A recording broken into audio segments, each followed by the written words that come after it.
سورہ اعراف میں مزید وضاحت کرتے ہوئے فرمایا، وہ اللہ ہی تو ہے جس نے تم کو ایک شخص سے پیدا کیا اور اس سے اس کا ایک جوڑا بنایا تاکہ وہ اس سے راحت حاصل کرے۔ محمد بن اسحاق رحمۃ اللہ علیہ نے حضرت عبداللہ بن عباس رضی اللہ عنہ کی روایت سے ذکر کیا کہ حوا علیہ السلام کو آدم علیہ السلام کے بائیں طرف کی چھوٹی پسلی سے پیدا کیا گیا، جبکہ آپ علیہ السلام سو رہے تھے اور پسلی کی جگہ گوشت سے پر کر دیا گیا۔ حضرت ابو ہریرہ رضی اللہ عنہ بیان کرتے ہیں کہ رسول اللہ صلی اللہ علیہ وآلہ وسلم نے فرمایا، عورتوں سے حسن سلوک کی نصیحت قبول کرو کیونکہ وہ پسلی سے پیدا کی گئی ہے، اور سب سے ٹیڑھی پسلی وہ ہے جو سب سے اوپر والی ہے۔ اگر تو اس پسلی کو سیدھا کرنا چاہے گا تو اسے توڑ بیٹھے گا، اور اگر اسے جوڑ دے گا تو ٹیڑھی رہے گی۔ اس لیے عورتوں سے حسن سلوک کی نصیحت قبول کرو، یعنی میں تمہیں نصیحت کرتا ہوں کہ عورتوں سے نرمی اور حسن سلوک کا برتاؤ کرو۔ اللہ تعالیٰ نے قرآن مجید میں فرمایا ہے کہ پھر اللہ تعالیٰ نے حضرت آدم علیہ السلام اور حضرت حوا علیہ السلام کو فرمایا، تو اور تیری بیوی جنت میں رہو۔ ان الفاظ سے معلوم ہوتا ہے کہ حضرت حوا علیہ السلام کو حضرت آدم علیہ السلام کے جنت میں داخل ہونے سے پہلے تخلیق کیا جا چکا تھا۔ ایک اور جگہ حضرت عبداللہ بن عباس، حضرت عبداللہ بن مسعود اور دیگر صحابہ سے روایت ہے کہ نبی علیہ السلام نے فرمایا، ابلیس کو جنت سے نکال دیا گیا اور آدم علیہ السلام کو وہاں آباد کر دیا گیا۔ آپ جنت میں اکیلے گھومتے پھرتے تھے، اس کا کوئی ساتھی نہ تھا جس سے انہیں تسکین حاصل ہوتی۔ ایک بار وہ سوئے، جب جاگے تو دیکھا کہ ان کے سر کے پاس ایک خاتون بیٹھی ہے۔ انہیں اللہ نے آپ کی پسلی سے پیدا فرمایا تھا۔ آپ علیہ السلام نے فرمایا، تو کون ہے؟ انہوں نے کہا، عورت ہو۔ فرمایا، تجھے کس نے پیدا کیا؟ تجھے کس لیے پیدا کیا گیا ہے؟ کہا، تاکہ آپ مجھ سے تسکین حاصل کرے۔ فرشتوں نے جو آدم علیہ السلام کے علم کی وسعت معلوم کرنا چاہتے تھے کہا، آدم اس کا نام کیا ہے؟ انہوں نے فرمایا، ہوا۔ انہوں نے کہا، اس کا نام ہوا کیوں ہے؟ فرمایا، کیونکہ وہ ایک زندہ وجود سے پیدا کی گئی ہے۔ ناظرین، جس طرح میں نے پہلے ذکر کیا کہ اللہ تعالیٰ نے تمام فرشتوں کو آدم علیہ السلام کو سجدہ کرنے کا حکم دیا، تو ابلیس نے تکبر میں آ کر سجدے سے انکار کیا اور پھر اپنے اس عمل کی انتہائی قبیح دلیل پیش کی۔ اس پر اللہ تعالیٰ نے اسے ہمیشہ کے لیے لعنتی قرار دیا۔ قرآن مجید میں اللہ تعالیٰ نے ارشاد فرمایا، اور ہم ہی نے تم کو ابتدا میں مٹی سے پیدا کیا، پھر تمہاری شکل و صورت بنائی، پھر فرشتوں کو حکم دیا کہ آدم علیہ السلام کے آگے سجدہ کرو، تو وہ سب سجدہ کیا سوائے ابلیس کے، اور سجدے کرنے والوں میں شامل نہ ہوا۔ اللہ تعالیٰ نے فرمایا، جب میں نے تجھ کو حکم دیا تو کس چیز نے تجھے سجدہ کرنے سے روکا؟ اس نے کہا کہ میں اس سے افضل ہوں، مجھے تو نے آگ سے پیدا کیا ہے اور اسے تو نے مٹی سے پیدا فرمایا ہے۔ اس کا مطلب ہے کہ ابلیس نے اپنا اور آدم علیہ السلام کا موازنہ کرتے ہوئے اپنے آپ پہ نظر ڈالی تو اسے اپنی ذات آدم علیہ السلام سے افضل معلوم ہوئی، اس لیے وہ انہیں سجدہ کرنے سے رک گیا، حالانکہ تمام فرشتوں کے ساتھ ساتھ اسی بھی سجدہ کرنے کا حکم دیا گیا تھا۔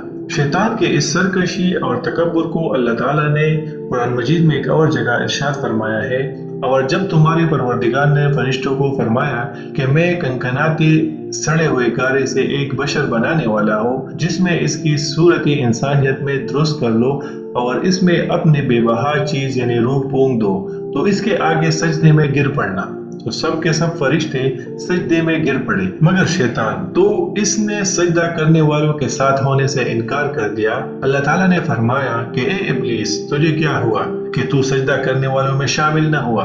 ابلیس نے کہا، میں ایسا نہیں ہوں کہ انسان کو جسے تو نے کنکناتے سڑے ہوئے گارے سے بنایا ہے سجدہ کرو۔ اللہ تعالیٰ نے فرمایا، یہاں سے نکل جاؤ، تو مردود ہے اور تجھ پر قیامت کے دن تک لعنت برسے۔ ابلیس اس لیے لعنت کا مستحق ہوا کہ اس کے طرز عمل میں آدم علیہ السلام کی تنقیص و تحقیر اور اس پر فخر کرنا تھا۔ حکم الہی کی مخالفت، جب کہ آدم علیہ السلام کا نام لے کر سجدے کرنے کا حکم دیا گیا تھا، اور پھر شیطان نے جو عذر پیش کیا وہ بھی بیکار تھا۔ ایک اور جگہ اللہ تعالیٰ نے ارشاد فرمایا، اور جب ہم نے فرشتوں سے کہا کہ آدم کو سجدہ کرو تو سب نے سجدہ کیا مگر ابلیس نے نہ کیا، کہنے لگا، بھلا میں ایسے شخص کو سجدہ کروں جسے تو نے مٹی سے پیدا کیا ہے۔ پھر ازراہ طنز کہنے لگا، دیکھ تو یہی وہ ہے جسے تو نے مجھ پر فضیلت دی ہے۔ اگر تو مجھ کو قیامت کے دن تک مہلت دے تو میں توڑے سے شخص کے سوا تمام آدم کے اولاد کی جڑ کاٹتا رہوں گا۔ اللہ تعالیٰ نے فرمایا، یہاں سے چلا جا، جو شخص ان میں سے تیری پیروی کرے گا تو تم سب کی سزا جہنم ہے، اور وہ پوری کی پوری سزا ہے، اور تو ان میں سے جس کو بہکا سکی اپنی آواز سے بہکاتا رہے، اور ان پر اپنے سواروں اور پیادوں کو چڑھا کر لاتا رہے، اور ان کے مال اور اولاد میں شریک ہوتا رہے، اور ان سے وعدہ کرتا رہے، اور شیطان ان سے جو وعدہ کرتا ہے سب دھوکہ ہے۔ جو میرے مخلص بندے ہیں ان پر تیرا کچھ زور نہیں، اور اے پیغمبر تمہارا پروردگار کارساز اور کافی ہے۔ ابلیس کی انسان دشمنی یہاں سے شروع ہوئی، اور اللہ تعالیٰ نے بنی نوع انسان کو ابلیس کی دشمنی پر متنبہ کیا اور اس کے انجام بد سے ڈرایا۔ ابلیس جان بوجھ کر اللہ تعالیٰ کی اطاعت سے نکل گیا، اور اس نے تکبر کی بنا پر اللہ کے حکم کی تعمیل سے انکار کیا۔ یہ اس کی ناپاک فطرت تھی جس نے اسے دھوکہ دیا، کیونکہ وہ آگ سے پیدا کیا گیا ہے۔ حضرت ابن عباس رضی اللہ عنہ فرماتے ہیں، ابلیس زمین کے ان فرشتوں میں سے تھا جنہیں جن کہا جاتا تھا، اور علم و عبادت میں ان سب سے بڑھ کر تھا، اور ان کا نام عزازیل تھا۔ ناظرین کرام، اب چلتے ہیں حضرت آدم علیہ السلام اور حوا علیہ السلام کے جنت میں داخلہ اور پھر جنت سے نکلنا۔ اللہ تعالیٰ نے قرآن مجید میں فرمایا ہے، اور ہم نے آدم سے کہا، اے آدم تم اور تمہاری بیوی جنت میں رہو، اور جہاں سے چاہو بے روک ٹوک کھایا پیا کرو، لیکن اس درخت کے پاس نہ جانا، ورنہ تم ظالموں میں داخل ہو جاؤ گے۔ جنت میں جس درخت کے قریب جانے سے روک دیا گیا تھا، اس کے متعلق اللہ تعالیٰ نے فرمایا ہے، اس درخت کے قریب نہ جانا۔ اب یہ درخت کون سا ہے، اس کے بارے میں مفسرین کی مختلف رائے ہے۔ بعض علماء کے نزدیک وہ انگور کی بیل تھی، یہود کی رائے میں وہ گندم تھی، ابو مالک رحمۃ اللہ علیہ نے فرمایا وہ کھجور کا درخت تھا، مجاہد رحمۃ اللہ علیہ کی رائے ہے کہ وہ انجیر کا درخت تھا، اور ابو العالیہ رحمۃ اللہ علیہ نے فرمایا یہ کوئی ایسا درخت تھا کہ اس کو کھانے سے قضائے حاجت کی ضرورت پیش آتی، اور جنت کی زمین میں قضائے حاجت مناسب نہیں۔ ناظرین کرام، یہ اختلاف معمولی ہے، اللہ تعالیٰ نے اس طرح کا تعین نہیں فرمایا ہے۔ اگر اس کے تعین میں کوئی حکمت ہوتی تو اللہ تعالیٰ ضرور فرماتے۔ ناظرین کرام، حضرت آدم علیہ السلام اور حوا علیہ السلام دونوں جنت میں رہ رہے تھے، تو شیطان نے ان کے خلاف ایک زبردست چال چلی۔ شیطان نے حضرت آدم علیہ السلام سے دشمنی کا عملی مظاہرہ کرتے ہوئے انہیں جنت سے نکلوا دیا، نہایت مکر سے انہیں گمراہ کیا، اور اپنے رب کی نافرمانی پر آمادہ کیا، جس کی سزا میں آدم علیہ السلام کو جنت سے اور ان کی نعمتوں سے محروم اور دگوں کی جگہ زمین میں آباد ہونا پڑا۔ اللہ تعالیٰ نے قرآن مجید میں فرمایا ہے، اس کا ترجمہ ہے، شیطان نے انہیں اس سے بہکا دیا، یعنی جنت سے، پھر انہیں اس سے نکال دیا جس میں ہوتے، یعنی نعمت، راحت اور سرور سے نکال کر محنت، مشقت اور مصیبت والی دنیا میں پہنچا دیا، اور اس طرح کہ اس نے ان کے دلوں میں وسوسہ ڈالا اور اس کے اچھا ہونے کا احساس دلایا۔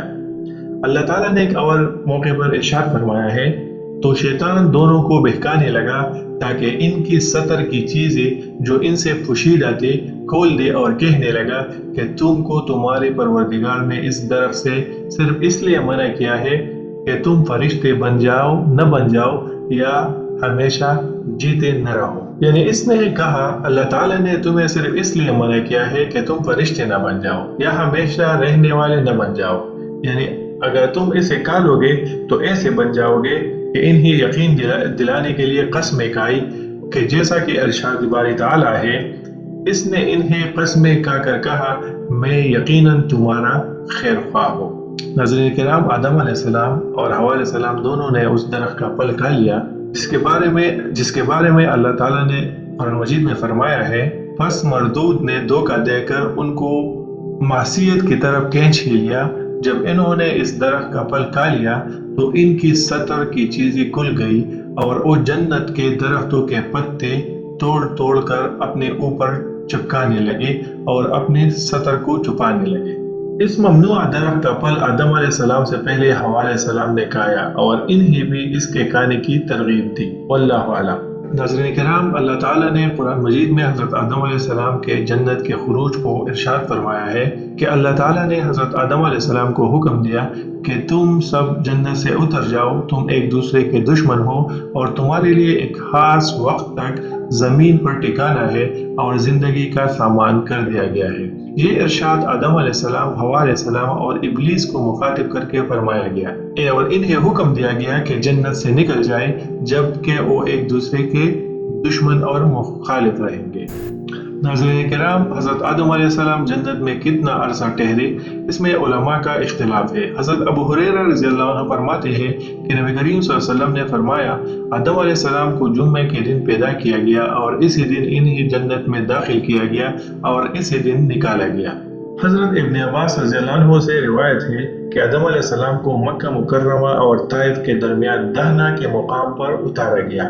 حضرت حسن بصری رحمۃ اللہ علیہ فرماتے ہیں، آدم علیہ السلام کو ہند میں اتارا گیا، حوا علیہ السلام کو جدہ میں، ابلیس کو بصرہ سے چند میل دور دستمیان نامی جگہ میں اتارا گیا، جبکہ حضرت ابن عمر رضی اللہ عنہ فرماتے ہیں کہ آدم علیہ السلام کو صفا پہاڑی اور حوا علیہ السلام کو مروہ پہاڑی پر اتارا گیا۔ جب حضرت آدم علیہ السلام زمین پر آئے تو حضرت عبداللہ ابن عباس رضی اللہ عنہ فرماتے ہیں کہ آدم علیہ السلام نے زمین پر سب سے پہلے جو کھانا کھایا وہ یہ تھا کہ جبرائیل علیہ السلام اس کے پاس گندم کے ساتھ دانے لائے۔ آدم علیہ السلام نے فرمایا، یہ کیا ہے؟ جبرائیل علیہ السلام نے فرمایا، یہ اسی درخت کا پھل ہے جس سے آپ کو منع کیا گیا تھا اور آپ نے کھا لیا تھا۔ انہوں نے فرمایا، میں اس کا کیا کروں؟ فرمایا، اسے زمین میں بو دیجئے۔ انہوں نے بو دیے۔ ان میں سے ہر ایک دانے کا وزن موجودہ دور کے 1,00,000 دانوں سے زیادہ تھا۔ وہ اگ آئی اور وقت آنے پر انہیں کاٹا اور انہیں پیسا گیا اور گوندا گیا اور اس کی روٹی بنائی گئی اور کھائی گئی۔ اس طرح انہیں بہت محنت اور مشقت کے بعد کھانا ملا۔ جب آدم علیہ السلام کو اللہ تعالیٰ نے جنت سے نکالا اور راحت و سکون والی جگہ سے نکالا اور مشقت اور محنت والی زندگی مہیا کی تو حضرت آدم علیہ السلام کو اپنی غلطی کا احساس ہوا اور وہ اللہ تعالیٰ کی طرف متوجہ ہوئے، جس کا ذکر اللہ تعالیٰ نے قرآن مجید میں فرمایا ہے۔ کیا میں نے تم کو اس درخت کے پاس جانے سے منع نہیں کیا تھا اور جتا نہیں دیا تھا کہ شیطان تمہارا کلم کلا دشمن ہے؟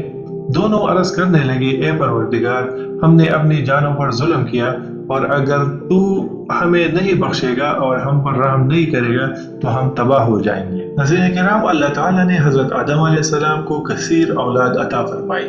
اللہ تعالیٰ نے سورہ النساء میں اس واقعے کو بیان کرتے ہوئے فرمایا، لوگوں اپنے پروردگار سے ڈرو جس نے تم کو ایک جان سے پیدا کیا اور اسی سے اس کا جوڑا بنایا، پھر ان دونوں سے کثرت سے مرد عورت پیدا کر کے روئے زمین پر پھیلا دیے، اور اللہ تعالیٰ سے ڈرو جس کے نام کو تم اپنی حاجت براری کا ذریعہ بناتے ہو، اور قید رحمی سے بچو، کچھ شک نہیں کہ اللہ تمہیں دیکھ رہا ہے۔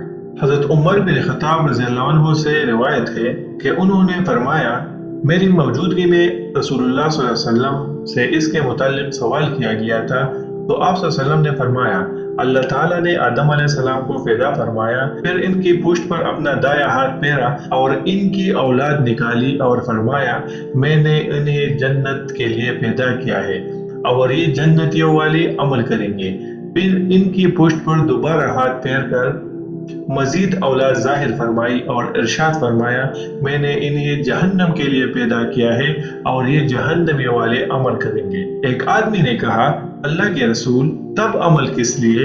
اللہ کے رسول نے فرمایا، جب اللہ تعالیٰ کسی بندے کو جنت کے لیے پیدا فرماتا ہے تو اسے جنتیوں والے عمل کی توفیق دیتا ہے اور وہ شخص ان کی وجہ سے جنت میں داخل ہو جاتا ہے، اور اللہ تعالیٰ جب کسی بندے کو جہنم کے لیے پیدا کرتا ہے تو اسے جہنمی والے اعمال میں مشغول کر دیتا ہے اور وہ شخص اس کی وجہ سے جہنم میں داخل ہو جاتا ہے۔ ناظرین کرام، جمہور علماء یہ رائے رکھتے ہیں کہ آدم علیہ السلام کی اولاد سے وعدہ لیا گیا تھا کہ انہوں نے اس حدیث میں بھی یہ استدلال کیا ہے جو حضرت انس بن مالک رضی اللہ عنہ سے روایت ہے کہ نبی علیہ السلام نے فرمایا، قیامت کے دن ایک جہنمی سے کہا جائے گا کہ اگر تیرے پاس پوری دنیا کا مال و دولت ہو تو کیا فدیہ کے طور پر وہ سب دے دے گا تو کہے گا ہاں۔ اللہ تعالیٰ فرمائے گا کہ میں نے تجھ سے اس سے آسان چیز کا مطالبہ کیا تھا جب تم آدم علیہ السلام کی پشت میں تھا۔ اس وقت میں نے تجھ سے ایک وعدہ لیا تھا کہ تو میرے ساتھ شرک نہیں کرے گا، لیکن تو نے پھر بھی شرک کرنے پر ہی اصرار کیا۔ ان آیات کی تفسیر کرتے ہوئے حضرت ابی بن کعب رضی اللہ عنہ نے فرمایا، اللہ تعالیٰ نے اس دن ان سب کو جمع کیا جو آدم علیہ السلام کی پشت سے قیامت تک پیدا ہونے والے تھے۔ ان سب کو پیدا کر کے اور ان کی صورتیں بنا کر انہیں بولنے کی طاقت دی۔ وہ بولنے لگے تو ان سے عہد و پیمان لیا اور انہیں خود ان پر گواہ ٹھہرایا۔ فرمایا، کیا میں تمہارا رب نہیں؟ انہوں نے کہا ضرور ہے۔ اللہ تعالیٰ نے فرمایا، میں تم پر 7 آسمانوں اور 7 زمینوں کو گواہ بناتا ہوں اور تم پر تمہارے باپ حضرت آدم علیہ السلام کو گواہ بناتا ہوں۔ قیامت کے دن یہ نہ کہنا ہمیں اس کا علم نہ تھا۔ یاد رکھو، میرے سوا کوئی معبود نہیں اور میرے سوا کوئی مالک نہیں۔ میرے ساتھ شریک نہ کرنا۔ میں تمہارے پاس رسول بھیجوں گا جو تمہیں میرا عہد و پیمان یاد دلا کر تمہیں ڈرائیں گے، اور میں تم پر اپنی کتاب نازل کروں گا۔ انہوں نے کہا، ہم گواہی دیتے ہیں کہ تو ہمارا رب، ہمارا معبود ہے، تیرے سوا ہمارا کوئی رب یا معبود نہیں۔ چنانچہ اس دن انہوں نے تعمیل احکام کا اقرار کیا۔ اس کے بعد اللہ تعالیٰ نے اس کے باپ حضرت آدم علیہ السلام کو بلند کیا۔ اس نے ان سب کو دیکھا تو ان میں امیر، غریب، خوبصورت، بدصورت افراد سب نظر آئے۔ انہوں نے عرض کی، یا رب، کاش تو ان سب کو برابر کر دیتا۔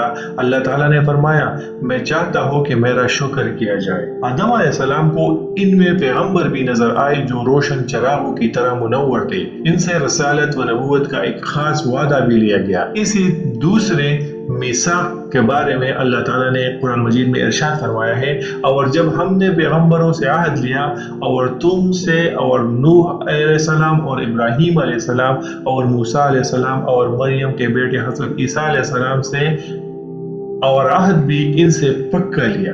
اس کے بارے میں حضرت ابو ہریرہ رضی اللہ عنہ سے روایت ہے کہ رسول اللہ صلی اللہ علیہ وسلم نے فرمایا، جب اللہ تعالیٰ نے حضرت آدم علیہ السلام کو پیدا فرمایا تو آپ کی پشت پر ہاتھ پھیرا، تب قیامت تک پیدا ہونے والے ہر جان آپ کی پشت پر ظاہر ہو گئی۔ اللہ تعالیٰ نے ہر ایک کی آنکھوں کے درمیان نور کی ایک چمک رکھ دی، پھر انہیں آدم علیہ السلام کو دکھایا۔ آدم علیہ السلام نے کہا، یا رب، یہ کون ہے؟ اللہ تعالیٰ نے فرمایا، یہ تیری اولاد ہے۔ آپ کو ان میں ایک آدمی نظر آیا جس کی پیشانی کی چمک آپ کو بہت اچھی لگی۔ فرمایا، یا رب، یہ کون ہے؟ اللہ تعالیٰ نے فرمایا، یہ تیری اولاد میں آخری زمانے کی قوموں میں سے ایک آدمی ہے جس کا نام داؤد علیہ السلام ہوگا۔ فرمایا، یا رب، تو نے اس کی عمر کتنی مقرر کی ہے؟ اللہ تعالیٰ نے فرمایا، 60 سال۔ آدم علیہ السلام نے فرمایا، یا رب، اسے میری عمر میں سے 40 سال عطا فرما دے۔ جب آدم علیہ السلام کی عمر مکمل ہوئی تو موت کا فرشتہ آ گیا، تو انہوں نے فرمایا، کیا میری عمر میں سے 40 سال باقی نہیں ہے؟ فرشتے نے کہا، کیا وہ آپ نے اپنے بیٹے داؤد علیہ السلام کو نہیں دے دیے تھے؟ آپ علیہ السلام نے انکار کیا تو آپ کی اولاد میں بھی انکار کی عادت رہی۔ آدم علیہ السلام بھول گئے، آپ کی اولاد میں بھی بھولنے والی عادت رہی۔ آدم علیہ السلام سے غلطی ہوئی، آپ کی اولاد بھی غلطیاں کرنے والے ہوئے۔ حضرت کرام، اللہ تعالیٰ نے قرآن مجید میں حضرت آدم علیہ السلام کے بیٹوں قابیل اور حابیل کا واقعہ بیان کیا ہے۔ اس کا ترجمہ ہے، اے محمد صلی اللہ علیہ وسلم، ان کو آدم کے 2 بیٹوں حابیل اور قابیل کے حالات ٹھیک ٹھیک پڑھ کر سنا دو کہ جب ان دونوں نے اللہ کی جانب میں کچھ نیازیں چڑھائی تو ایک کی نیاز تو قبول ہو گئی اور دوسری کی نیاز قبول نہ ہوئی۔ تب قابیل نے حابیل سے کہا کہ میں تجھے قتل کر دوں گا۔ اس نے کہا کہ اللہ پرہیزگاروں ہی کی نیاز قبول فرماتا ہے، اور اگر تو مجھے قتل کرنے کے لیے مجھ پر ہاتھ چلائے گا تو میں تجھ کو قتل کرنے کے لیے تجھ پر ہاتھ نہیں چلاؤں گا۔ مجھے تو اللہ رب العالمین سے ڈر لگتا ہے۔ میں چاہتا ہوں کہ تو میری گناہ میں بھی ماخوذ اور اپنے گناہ میں بھی پھر اہل دوزخ میں ہو، اور ظالموں کی یہی سزا ہے۔ مگر اس کے نفس نے اس کو بھائی کے قتل ہی کی ترغیب دی تو اس نے اسے قتل کر دیا اور خسارہ اٹھانے والوں میں ہو گیا۔ اب اللہ نے ایک کوا بھیجا جو زمین کو کریدنے لگا تاکہ اسے دکھائے کہ اپنے بھائی کی لاش کو کیسے چھپائے۔ کہنے لگا، ہائے افسوس، مجھ سے اتنا بھی نہ ہو سکا کہ اس کوے کے برابر ہوتا کہ اپنے بھائی کی لاش چھپا دیتا، پھر وہ پشیمان ہوا۔ ناظرین کرام، بہت سے روایت میں یہ آیا ہے کہ آدم علیہ السلام کے ہر لڑکی کی شادی کسی دوسرے لڑکے کے ساتھ پیدا ہونے والی لڑکی سے کرتے تھے۔ حابیل نے قابیل کی بہن سے نکاح کرنے کا ارادہ کیا اور قابیل کی بہن زیادہ خوش شکل تھی، چنانچہ قابیل نے چاہا کہ اس کی شادی حابیل کی بجائے خود اس سے ہو جائے۔ آدم علیہ السلام نے اسے حکم دیا کہ حابیل کو اس سے نکاح کرنے دے۔ اس نے انکار کیا تو آدم علیہ السلام نے دونوں کو قربانی کرنے کا حکم دیا۔ حابیل بھیڑ بکریاں پالتا تھا، اس نے ایک موٹا تازہ جانور قربان کیا۔ قابیل نے اپنی کھیتی میں سے نکمی فصل کا ایک حصہ قربانی کے طور پر پیش کیا۔ آسمان سے آگ اتری تو اس نے قابیل کی قربانی کو چھوڑ دیا اور حابیل کی قربانی کو کھا لیا۔ اسے غصہ آ گیا، اس نے کہا، میں ضرور تجھے قتل کروں گا تاکہ تم میری بہن سے شادی نہ کر سکے۔ حابیل نے کہا، اللہ تعالیٰ پرہیزگاروں سے قربانی قبول فرماتا ہے۔ حضرت ابو جعفر رحمۃ اللہ علیہ نے فرمایا کہ جب وہ دونوں قربانی دے رہے تھے تو آدم علیہ السلام بھی موجود تھے۔ انہوں نے دیکھا کہ حابیل کی قربانی قبول ہو گئی، قابیل کی نہیں۔ تب قابیل نے آدم علیہ السلام سے کہا، اس کی قربانی اس لیے قبول ہوئی ہے کہ آپ نے اس کے حق میں دعا کی تھی اور آپ نے میرے حق میں دعا نہیں کی۔ اس کے بعد اس نے تنہائی میں حابیل کو دم کی دی۔ ایک رات حابیل کو جانور چراتے ہوئے واپس آنے میں دیر ہو گئی۔ آدم علیہ السلام نے اس کے بھائی قابیل کو بھیجا کہ معلوم کرے اسے کیوں دیر ہوئی۔ وہ گیا تو اسے حابیل مل گیا۔ اس نے کہا، تیری قربانی قبول ہو گئی ہے، میری نہیں۔ اس نے کہا، اللہ تعالیٰ اہل تقوی سے قربانی قبول فرماتا ہے۔ اس پر قابیل کو غصہ آ گیا، اس کے پاس لوہے کی کوئی چیز تھی، اس نے وہ مار کر حابیل کو قتل کر دیا۔ بعض علماء نے فرمایا ہے، حابیل سو رہا تھا، قابیل نے ایک بڑا پتھر اس کے سر پر مار کر اس کے سر کو کچل دیا۔ بعض علماء فرماتے ہیں بلکہ اس نے زور سے اس کا گلا گھونٹا اور درندوں کی طرح اسے دانتوں سے کاٹا جس سے وہ فوت ہو گیا۔ اس قتل کے بارے میں حضرت عبداللہ بن مسعود رضی اللہ عنہ سے روایت ہے کہ رسول اللہ صلی اللہ علیہ وسلم نے فرمایا، جو انسان بھی ظلماً قتل ہوتا ہے، اس کے قتل کے گناہ کا ایک حصہ آدم علیہ السلام کے پہلے بیٹے کو بھی ملتا ہے، کیونکہ وہ پہلا شخص تھا جس نے قتل کا طریقہ شروع کیا تھا۔ قابیل کی سزا کے بارے میں حضرت مجاہد رحمۃ اللہ علیہ فرماتے ہیں، جس دن قابیل نے اپنے بھائی کو قتل کیا، اس دن اسے سزا مل گئی، چنانچہ اس کی پنڈلی اور اس کی ران سے چپک گئی۔ اس کو یہ سزا بھی دی گئی کہ سورج جس طرف ہوتا قابیل کا چہرہ اسی طرف رہتا۔ اسی طرح اسے دوسروں کے لیے عبرت بنا دیا گیا اور اسے جلدی سزا مل گئی، کیونکہ اس نے گناہ کا ارتکاب کیا تھا، سرکشی کی تھی اور اپنے سگے بھائی سے حسد کیا تھا۔ ایک اور حدیث میں آیا ہے کہ رسول اللہ صلی اللہ علیہ وسلم نے فرمایا، ظلم اور قطع رحمی سے بڑھ کر کوئی گناہ اس لائق نہیں کہ اللہ تعالیٰ اس کی سزا دنیا میں بھی دے اور آخرت کا عذاب بھی اس کے مرتکب کے لیے محفوظ رکھے۔ ناظرین کرام، اہل کتاب کے پاس جو کتاب ہے وہ جسے وہ تورات قرار دیتے ہیں، اس میں لکھا ہے کہ اللہ تعالیٰ نے اس کی سزا مؤخر کر کے اسے مہلت دی اور وہ عدن کے مشرق میں نود کے علاقے میں جا بسا۔ وہ اسے قنین کہتے ہیں۔ اس کا ایک بیٹا خنوق ہوا اور خنوق سے اندر سے محاویل سے متوشیل اور متوشیل سے لامک پیدا ہوا۔ اس نے دو عورتوں سے شادی کی، ایک کا نام عدہ اور دوسرے کا نام سلہ تھا۔ عدہ کے ہاں ایک بیٹا ابل پیدا ہوا۔ سب سے پہلے اس نے خیموں میں رہائش اختیار کی اور مال جمع کیا۔ اس کے ہاں نوبل بھی پیدا ہوا۔ اس نے سب سے پہلے بین اور بانسری بجائی۔ سلہ کے ہاں ایک بیٹا پیدا ہوا، اس کا نام تبلقین تھا۔ سب سے پہلے اس نے تانبا اور لوہے کی چیزیں بنائی اور اس کے ہاں ایک بیٹی ہوئی جس کا نام نعمہ تھا۔ اس میں یہ بھی مذکور ہے کہ آدم علیہ السلام اپنی زوجہ محترمہ کے پاس گئے تو ان کے ہاں ایک بیٹا پیدا ہوا۔ حوا علیہ السلام نے اس کا نام شیس رکھا اور فرمایا، اللہ تعالیٰ نے مجھے حابیل کا نعم البدل عطا فرما دیا جسے قابیل نے قتل کر دیا تھا۔ شیس علیہ السلام کا ایک بیٹا انوش تھا۔ اہل کتاب کہتے ہیں کہ جب شیس کی ولادت ہوئی تو آدم علیہ السلام کی عمر 130 سال تھی۔ آپ اس کے بعد 800 سال زندہ رہے۔ جب شیس علیہ السلام کے ہاں انوش کی ولادت ہوئی تو اس کی عمر 165 سال تھی اور اس کے بعد 800 سال زندہ رہے اور ان کے ہاں انوش کے علاوہ اور بیٹے اور بیٹیاں بھی پیدا ہوئی۔ امام ابن جریر رحمۃ اللہ علیہ نے اپنی تاریخ کی کتاب میں کسی کا یہ قول ذکر کیا ہے کہ آدم علیہ السلام اور حوا علیہ السلام کے ہاں دو کر کے 40 بچے پیدا ہوئے۔ ایک قول کے مطابق 120 جوڑے پیدا ہوئے۔ ہر بار ایک لڑکے اور ایک لڑکی کی ولادت ہوتی تھی۔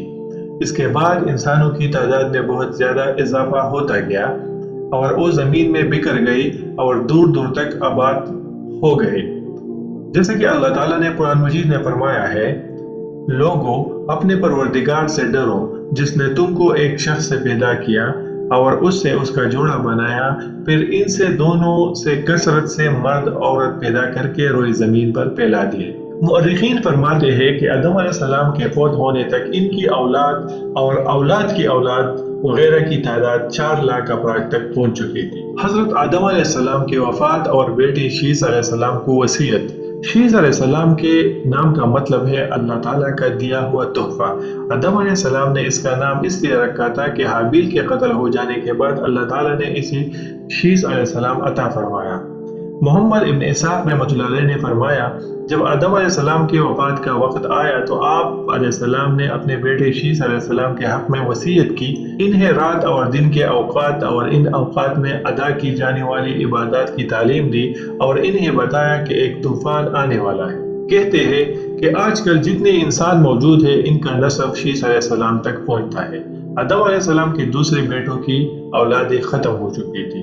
جب آدم علیہ السلام فوت ہوئے تو اس دن جمعہ تھا، فرشتے اللہ کے پاس سے جنت کی خوشبو اور جنت کا کفن لے کر آئی اور ان کے بیٹے اور خلیفہ شیث علیہ السلام سے تعزیت کی۔ حضرت ابی بن کعب رضی اللہ عنہ سے روایت ہے، انہوں نے فرمایا جب آدم علیہ السلام کی وفات کا وقت قریب آیا تو انہوں نے اپنے بیٹوں سے فرمایا، بیٹو میرا جنت کے پلکانے کو جی چاہتا ہے۔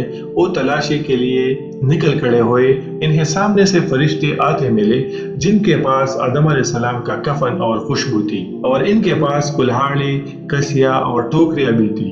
انہوں نے کہا، آدم کے بیٹو تمہیں کس چیز کی تلاش ہے؟ یا کہا تم کیا چاہتے ہو اور کہاں جا رہے ہو؟ انہوں نے کہا، ہمارے والد صاحب بیمار ہیں اور جنت کے میووں کی خواہش رکھتے ہیں۔ فرشتوں نے کہا، واپس چلے جاؤ، تمہارے والد تو فوت ہونے والے ہیں۔ فرشتے جب آدم علیہ السلام کی روح قبض کرنے کے لیے آئے تو حوا علیہ السلام نے انہیں دیکھ کر پہچان لیا اور آدم علیہ السلام سے چمٹ گئی۔ آدم علیہ السلام نے فرمایا، مجھ سے الگ ہو جاؤ، پہلے بھی مجھے تمہارے ذریعے ہی سے مصیبت پہنچی تھی، مجھے میرے رب کے فرشتوں کے ساتھ رہنے دو۔ فرشتوں نے ان کی روح قبض کی، غسل دیا، کفن پہنایا، خوشبو لگائی، آپ کی قبر کھود دی اور لحد تیار کی۔ پھر انہوں نے آدم علیہ السلام کی نماز جنازہ ادا کی، پھر انہیں قبر میں رکھ کر اوپر سے مٹی ڈالی۔ پھر انہوں نے کہا، آدم کے بیٹو تمہارے لیے یہی طریقہ ہے۔ اب حضرت آدم علیہ السلام کہاں دفن ہوئی اس میں اختلاف ہے۔ مشہور ہے کہ انہیں ہندوستان کے پاس سری لنکا میں اس کے پہاڑ کے قریب دفن کیا گیا جہاں انہیں جنت سے اتارا گیا تھا۔ ایک قول کے مطابق مکہ مکرمہ میں دفن کیا گیا ہے۔ یہ بھی کہتے ہیں کہ حضرت نوح علیہ السلام نے طوفان کے موقع پر ان کی اور حضرت حوا علیہ السلام کی میتوں کو ایک تابوت میں ڈال کر کشتی میں رکھ لیا تھا، پھر طوفان ختم ہونے کے بعد انہیں بیت المقدس میں دفن کر دیا۔ آپ کی عمر کے بارے میں بھی اختلاف ہے۔ حضرت ابن عباس اور حضرت ابو ہریرہ رضی اللہ عنہ کی روایت سے مرفوع ہے کہ لوح محفوظ میں ان کی عمر 1000 سال لکھی ہوئی تھی۔ اس کے مقابلے میں تورات کے اس بیان کو اختیار نہیں کیا جاتا اور وہ 930 سال زندہ رہے۔ اہل کتاب کا یہ بیان ناقابل قبول ہے کیونکہ اس کا صحیح بیان کے خلاف ہے جو معصوم نبی صلی اللہ علیہ وآلہ وسلم نے ہم تک قابل اعتماد طریقے سے پہنچایا ہے۔ حضرت آدم علیہ السلام کے وفات کے بعد ان کے بیٹے شیث علیہ السلام نے ان کے کام رشد و ہدایت اور تبلیغ کی ذمہ داری اٹھائی۔ جب ان کی وفات کا وقت آیا تو انہوں نے اپنے بیٹے انوش کے حق میں وصیت کی۔ ان کے بعد ان کے بیٹے قینن، پھر ان کے بیٹے مہلائل نے یہ سب منصب سنبھالے۔ اس کے بارے میں اہل فارس کا کہنا ہے کہ وہ ہپت اقلیم کے بادشاہ تھے۔ سب سے پہلے انہوں نے درخت کاٹے، شہر بسائے اور بڑے بڑے قلعے تعمیر کیے، اور کہتے ہیں کہ ایران کے شہر انہوں نے تعمیر کیے۔ انہوں نے ابلیس کے لشکروں کو شکست دے کر زمین کے دور دراز علاقوں اور پہاڑوں کی گھاٹیوں میں منتشر کر دیا۔ انہوں نے بہت سے سرکش جن اور بھوت قتل کیے۔ ان کا ایک بہت بڑا تاج تھا، وہ لوگوں سے خطاب فرماتے تھے۔ ان کی حکومت 40 سال قائم رہی۔ ان کے وفات پر ان کے بیٹی یرد نے ان کا منصب سنبھالا۔ انہوں نے اپنی وفات کے وقت اپنے بیٹی خنوخ کے حق میں وصیت کی۔ مشہور قول کے مطابق انہیں کو ادریس علیہ السلام کہا جاتا ہے۔ ناظرین کرام، حضرت آدم علیہ السلام کے واقعے سے ہمیں کئی عبرتیں، کئی حکمتیں ملتی ہیں اور ہمیں کئی فوائد پہنچتے ہیں۔ اس میں پہلے نمبر پر انسان کی عزت و تکریم۔ آج کل کے کئی سائنٹسٹ جو تھیوری آف ایوولوشن پیش کرتے ہیں کہ انسان کیڑے مکوڑوں سے بنے ہیں، اس کو قرآن مجید نے سرے سے بالکل رد کر دیا ہے۔ قرآن مجید میں اللہ تعالیٰ فرماتے ہیں حضرت آدم علیہ السلام کو اللہ تعالیٰ نے مٹی سے بنایا ہے اور اللہ تعالیٰ نے اس میں اپنی روح پھونک دی ہے، اور اللہ تعالیٰ نے انسان کو ایک اعلیٰ مقام دیا ہے جو کوئی بھی مذہب، دین یا فلسفہ اسے نہیں دے سکتا۔ اللہ تعالیٰ نے پہلے آدم علیہ السلام کو اپنے مبارک ہاتھوں سے تخلیق فرمایا، اپنی روح اس میں پھونکی، پھر انہیں تمام علوم و معارف عطا کر کے فرشتوں پر ان کی برتری کا اظہار فرمایا، اور آخر میں فرشتوں سے انہیں سجدہ کروا کے ان کے فضل و شرف پر مہر تصدیق ثابت کر دی۔ دوسری جو فائدہ ہے وہ ہے تکبر کا انجام۔ آدم علیہ السلام کے اس واقعے سے ہمیں یہ عبرت حاصل ہوتی ہے کہ غرور و تکبر کا سر ہمیشہ نیچا ہوتا ہے۔ ابلیس کا ایک مقام تھا، مگر جب وہ نافرمانی پر اتر آیا اور جب اس نے تکبر کی تو اس کو ہمیشہ کے لیے جنت سے نکال دیا گیا اور اس پر لعنت کر دی گئی۔ اللہ تعالیٰ فرماتے ہیں عزت میرا تہبند ہے اور کبریائی میری چادر ہے۔ جو شخص ان دونوں میں سے کسی کو مجھ سے چھینے گا میں اسے عذاب میں مبتلا کر دوں گا۔ اس لیے اللہ تعالیٰ نے شیطان کے فخر و غرور کے اظہار پر اسے لعنتی قرار دیتے ہوئے اپنے مقدس دربار سے نکل جانے کا حکم دیا۔ انسان کی روحانی بلندی۔ اللہ تعالیٰ قرآن مجید میں فرماتے ہیں جب آپ کے رب نے فرشتوں سے فرمایا کہ میں مٹی سے انسان کو پیدا کرنے والا ہوں، تو جب میں اسے ٹھیک ٹھاک کر لوں اور اس میں اپنی روح پھونک دو تو تم سب اس کے سجدے میں گر پڑنا۔ اس آیات سے یہ واضح ہوتا ہے کہ انسان تخلیق دو چیزوں کا مرکب ہے، ایک مٹی اور دوسری روح۔ مٹی سے اس کے اعضاء، گوشت اور خون کو بنایا گیا۔ دور جدید کے سائنسدان یہ کہتے ہیں کہ انسانی جسم انہی اجزاء پر مشتمل ہے جن پر زمین کی مٹی مشتمل ہے۔ اس مادے سے تخلیق کی وجہ سے انسان میں دو قسم کے رجحان پائے جاتے ہیں، کھانے پینے، پہنے بہتر طرز عمل، طرز زندگی اور جنسی خواہشات کی تکمیل کا رجحان، اور دوسری طرف فخر و غرور، تکبر، انتقام، قتل و ضرب اور اظہار ثانی کے منفی رجحانات بھی پائے جاتے ہیں۔ آدم علیہ السلام سے پہلے زمین میں کیا تھا؟ جتنے بھی آج کل کے سائنٹسٹ ہیں وہ زمین سے ملنے والی ہڈیوں اور کھوپڑیوں اور مختلف ڈھانچوں پر تحقیقات کرتے ہیں، ریسرچ کرتے ہیں اور یہ دعویٰ کرتے ہیں کہ آدم علیہ السلام سے پہلے بھی انسان موجود تھے۔ نیز ان کا خیال تھا کہ ان آبادیوں کی تاریخ لاکھوں سال پرانی ہے۔ آئیے اس بارے میں قرآن مجید کیا کہتا ہے۔ قرآن مجید میں حضرت آدم علیہ السلام پہلے انسان کے طور پر پیش کیے گئے، اور قرآن مجید میں اللہ تعالیٰ نے فرمایا ہے اور جب تیرے رب نے فرشتوں سے کہا کہ میں زمین میں خلیفہ بنانے والا ہوں۔ چوتھا جو پوائنٹ ہے وہ یہ ہے کہ شیطان انسان کا جانی دشمن ہے۔ آدم علیہ السلام کے قصے سے ہمیں معلوم ہوتا ہے کہ شیطان انسان کا ازلی دشمن ہے، کھلا اور جانی دشمن ہے۔ اللہ تعالیٰ نے انسان کو عظمت عطا فرمائی تو یہ حسد کی آگ میں جل اٹھا، پھر جب آدم علیہ السلام کو سجدہ نہ کرنے کی وجہ سے مردود لعنتی اور جہنمی قرار دیا تو اس نے تا قیامت مہلت طلب کر لی تاکہ آدم علیہ السلام کی اولاد کو گمراہ کر کے جہنم رسید کر سکے۔ اللہ تعالیٰ نے اس کی دشمنی کو واضح کرتے ہوئے قرآن مجید میں فرمایا اور شیطانی راہ پر نہ چلو، وہ تمہارا کھلا دشمن۔ آدم علیہ السلام کے واقعے سے ہمیں ایک جو پوائنٹ ملتا ہے کہ ابلیس ابو الشیاطین ہے۔ ابلیس تمام شیطانوں کا باپ ہے۔ ابلیس جنوں میں سے تھا، اپنی سرکشی، تکبر اور حسد کی وجہ سے اس کی الگ پہچان بن گئی۔ اللہ تعالیٰ قرآن مجید میں فرماتا ہے سوائے ابلیس کے یہ جنوں میں سے تھا، اس نے اپنے پروردگار کی نافرمانی کی۔ جن ذیعقل مخلوق ہے، انسانوں کی طرح جن بھی شریعت کے پابند ہیں، کیونکہ یہ آگ سے پیدا کیے گئے ہیں اور ان کی مادی جسم نہیں ہے، اس لیے ہم انہیں دیکھ نہیں سکتے جبکہ وہ ہمیں